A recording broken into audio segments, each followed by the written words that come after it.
Alam niyo ba na hindi lang Red Sea ang hinati ni God or tinuyo ni God para makadaan yung mga Israelites, kundi pati ang Jordan River.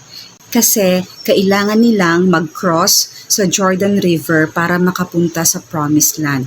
So sa Joshua 4 verses 22 to 23, "Then you shall let your children know, saying, Israel came over this Jordan on dry land.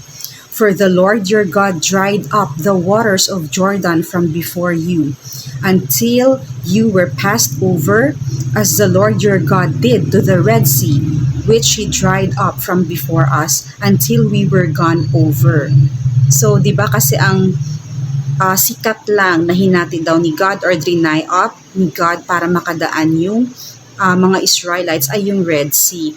Pero dito, binanggit na pati yung Jordan River ay denied up niya para makatawid yung mga Israelites. Ganda no?